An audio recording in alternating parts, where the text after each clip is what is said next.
நம்முடைய பிள்ளைகளிடத்திலே தண்ணீராய் நடந்திருக்கிறோமா? தண்ணீருக்கு ஒரு பழக்கம் உண்டு, பள்ளங்களை நிறைத்து விட்டு செல்லும், மேடுகளை நிரப்பாது. தண்ணி பள்ளத்தை தான் நிரப்பும்.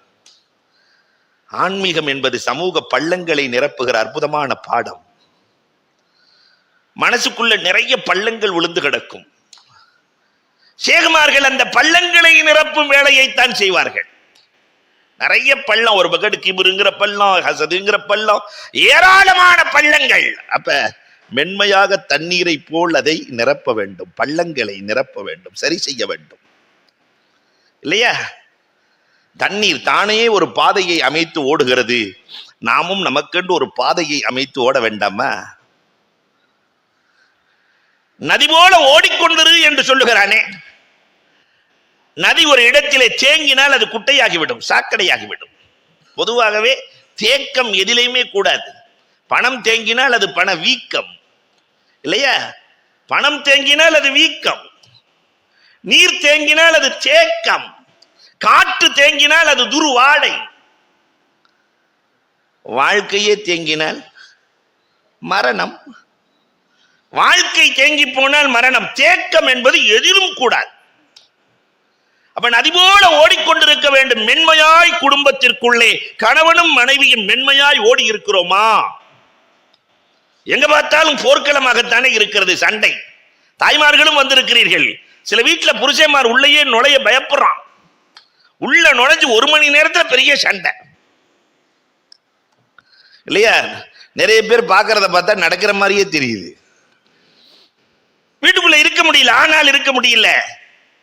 அப்ப அந்த அன்பு காணாமல் போனது. நதியின் தன்மை மனிதனுக்கு சொந்தமானது, அதுவும் ஷேகுமார்களுக்கு சொந்தமானது. ஞானத்தை பெற்றவர்கள், நதி மேலிருந்து கீழே விழுந்தால் அதற்கு என்ன பெயர்? மேலிருந்து கீழே விழுந்தால் அருவி, ஓடினால் ஓடை, பாய்ந்தால் ஆறு, பொங்கினால் ஊற்று, கலந்தால் கடல் இல்லையா? இதை போன்றுதான் சில நேரத்திலே அருவியாய் கொட்டுவார்கள் ஷேகுமார்கள். கருத்துக்களை அவங்க எங்கிட்ட இருந்து வருதுன்னே தெரியாது.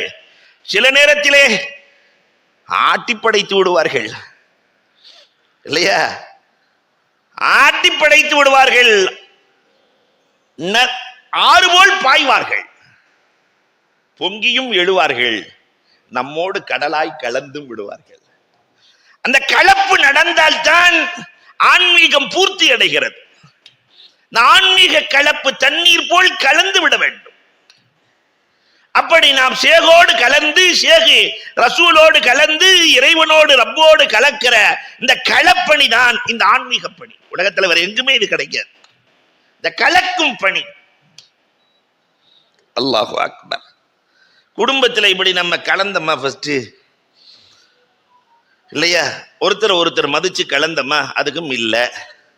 மூன்றாவது, கணவன் மனைவி ஒன்று சேருகிற போது துஆ செய்து ஒன்று சேர வேண்டும். பிஸ்மில்லாஹி அல்லாஹும்ம ஜன்னிபின ஷைத்தான் வ ஜன்னிபி ஷைத்தான அலா மா ரஸக்தனா. இந்த துஆவை எத்தனை பேர் ஒன்று சேரும் போது ஒன்று சேர்ந்து ஓதி இருக்கிறீர்கள் என்று கேட்டால் சிக்கலாகிவிடும், கேட்க மாட்டேன் இல்லையா? என்ன தெரியாது. அந்த நேரம் புரியாத நேரம். உலகத்திலேயே எந்த மதமும் சொல்லாத ஒரு வார்த்தை என்ன தெரியுமா? கணவன் மனைவியின் கரத்தை ஹலாலான முறையில் கல்யாணம் பண்ணி பிடிக்கிறானா இல்லையா, மரத்திலிருந்து இலைகள் உதிர்வதை போல பாவங்கள் உதிர்கிறது என்றார்கள் பெருமானார். வேற எந்த மதத்துல இதை சொல்லல. ஹலாலான முறையில் திருமணம் முடித்து கணவன் கைபிடித்தால் மரத்தின் இலைகள் உதிர்வதை போல் உதிர்கிறது என்றால் எவ்வளவு அற்புதமான இல்லற கட்டமைப்பை இந்த மார்க்கம் சொல்லித் தருகிறது. நாம் இதை செய்தோமா? ஷைத்தானிடத்திலிருந்து பாதுகாப்பு தேட வேண்டும்.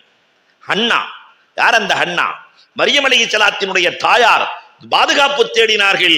அல்லாஹ் ரப்பல் ஆலமீன் மரியம் அலைஹிஸ்ஸலாத்தை பாதுகாத்தான். மரியம் அலைஹிஸ்ஸலாத்தினுடைய பிள்ளை யாரு? ஈசா அலைஹிஸ்ஸலாத்தையும் ரப்பு பாதுகாத்தான். ஷைத்தானின் தொடுதலில் இருந்து அல்லாஹ் பாதுகாத்தான். நாலாவதாக, குழந்தை பிறக்கிற போது குழந்தைக்கு நாம் முதலிலே பாங்கு சொல்லி பேர் வைக்க வேண்டும். நம்ம தான் பாங்கு சொல்லணும், மோதினாரை கூட்டு வரக்கூடாது இல்லையா? நிறைய இடத்துல பாங்கு சொல்லவே தெரியாது. சில பேருக்கு ஐயலச்சலாம் வரவே வராது இல்லையா? ஹைங்கிறது வராது, கையின்னே சொல்லுவாங்க. கையாலசலா அந்த கையை கொண்டு போய் தூக்கி போடு. அல்லாஹு அக்பர். அன்பிற்குரியவர்களே, வாங்கு சொல்லி 7வது நாள் பெயர் வைத்து அகீகா கொடுத்து, ஆணாக இருந்தால் 2 ஆடு, பெண்ணாக இருந்தால் 1 ஆடு அகீகா கொடுத்து நல்ல பெயரை சூடி முடியிருக்கிற அளவிற்கு தர்மம் செய்து விட்டால் அந்த குழந்தையை பாதுகாக்கிற பொறுப்பை அல்லாஹ் எடுத்துக் கொள்ளுகிறான். சிறந்த கட்டமைப்பை அல்லாஹ் உருவாக்கி தருகிறான். ஆனா இது இன்னைக்கு இந்த சமூகம் மறந்து போச்சு. வித்தியாசமான சமூகமாக மாறி போயிருக்கிறது. குழந்தைக்கு அல்லாஹு அக்பர் பெயரை கேட்கறது இருக்கே, ஒவ்வொரு அஜர்த்திட்டையும் 10 பேர் வாங்கி வச்சுக்க வேண்டியது. கடைசியில நெட்டை பார்த்து ஏதோ ஒரு பேரை வச்சிட வேண்டியது. சமீபத்தில் ஒரு 3 நாளைக்கு முன்னாடி ஒரு பிள்ளைக்கு பேர் வச்சிருக்காங்க அல்மா. என்னமா கொஞ்சம் அழுத்தி சொன்னா அழுமா, அல்மா. இது அல்மாங்கிறது எதுல சேர்ந்தது? டிக்ஷனரியில கூட டிக்ஷனரி திணறுகிற அளவிற்கு பெயர். அல்மா என்றால் நாங்க பார்த்தோம் அந்த இதெல்லாம். இப்ப நமக்கு ஒரே இமாம் தான், 4 இமாம்லாம் இன்னைக்கு போயிட்டாங்க. இப்ப இருக்க ஒரே இமாம் கூகுள் இமாம், கூகுள் ரஹ்மத்துல்லாஹி அலைஹி இல்லையா? அந்த கூகுள் இமாம்கிட்ட கேட்டோம்னா அவங்க சொல்றாங்க, அவங்க என்ன சொல்றாங்களோ அதை கேட்டுதான் வைக்கிறாங்க. இப்ப இமாம்கள்லாம் எல்லாம் கைவிட்டாச்சு. இன்னைக்கு வருங்காலத்துல பிள்ளைகள்கிட்ட இமாமுக்கு பேர் என்னன்னாக்கா கூகுள்ன்றோம். கூகுள் ரஹ்மத்துல்லாஹி தான் சொன்னாங்க. அல்லாஹு அக்பர். பேர் வைக்கிற முறைகள் காணாமல் போனது. அப்ப இதை சரியாக செய்ய வேண்டும். 5வதாக குழந்தைக்கு பேர் வைத்ததற்கு பிறகும் ரப்பிடத்திலே மீண்டும் ரப்பனா இஜ்அல்னா ரப்பி ஜஅல்னி முகீமஸ் ஸலா வ மின் துர்ரியதி. நபிமார்கள் கேட்டிருக்கிறார்கள், யா அல்லாஹ் என்னையும் தொழுகையை நிலைநாட்டுபவராக, என் பிச்சலங்களையும் தொழுகையை நிலைநாட்டுபவராக ஆக்கி தருவாயாக, மார்க்கத்தோடு வாழ தௌஃபீக் செய்வாயாக என்று பெற்றோர்கள் துஆ செய்து துஆ செய்து துஆ செய்து துஆ செய்து வளர்க்க வேண்டும். செஞ்சிருக்கிறோமா?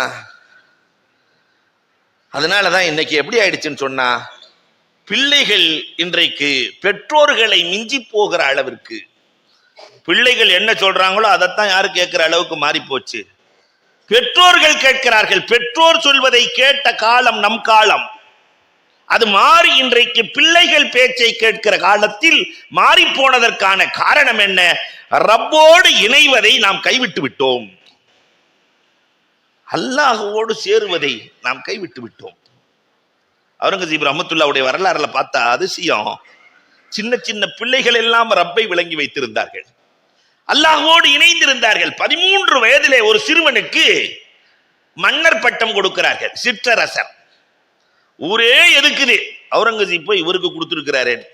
பெரிய பெரிய ஆட்கள் எல்லாம் இருக்கிறார்கள், இந்த சின்ன பையன் சிற்றரசன். வாங்கன்னு அவுரங்கசீப் கூப்பிட்டு, உனக்கு நீச்ச தெரியுமா? தெரியாது. ஒரு கிணறுக்குள்ள அவுரங்கசீப் ரஹ்மத்துல்லாஹ் அந்த பையனுடைய 2 கையை முடிச்சு கிணத்துக்குள்ள போடுறதுக்காக அந்த கிணத்துக்குள்ள உள்ள விட அந்த பையன் சிரிக்கிறான். கிணத்துக்குள்ள விழுக போறவன் சிரிக்கிறான். அவுரங்கசீப் ரஹ்மத்துல்லாஹ் கேட்டாங்க, ஏண்டா நீ விழுந்து சாக போற, சிரிக்கிறாயே, எதை நம்பி நீ சிரிக்கிறாய்? மன்னரே, என் கை யார் கையோடு இருக்கிறது தெரியுமா? இந்த நாட்டையே காப்பாற்றுகிற மன்னரின் கையோடு என் கை இருக்கிறது. நான் ஏன் கவலைப்பட வேண்டும்? இந்த நாட்டையே காப்பாற்றுகிற மன்னன் என் மன்னன், அவன் என் கையை பிடித்திருக்கிறான், நான் ஏன் கவலைப்பட வேண்டும்? அழுதாங்க, அழுதார்கள். என் கையையும் ரப்போடு சேர்த்து விட்டால் நான் ஏன் கவலைப்பட வேண்டும்? நம் கையை ரப்போடு இணைத்தோமா? ரப்பு சொன்ன வழியில் நடந்தோமா? அதற்காக துஆ செய்தோமா? நம்முடைய பிள்ளைகளுக்கு இந்த வழியை காட்டினோமா? அறவே இல்லை. அந்த வழியை காட்டுகிற வேலையைத்தான் இந்த கான்காக்கள் செய்கிறது. அல்லாஹு அக்பர். 6வதாக குழந்தைக்கு இல்லற கட்டமைப்புக்கு ரொம்ப ரொம்ப ரொம்ப ரொம்ப முக்கியம், குர்ஆனை கற்றுக் கொடுத்து விட வேண்டும். குழந்தை உருவாகும் போதே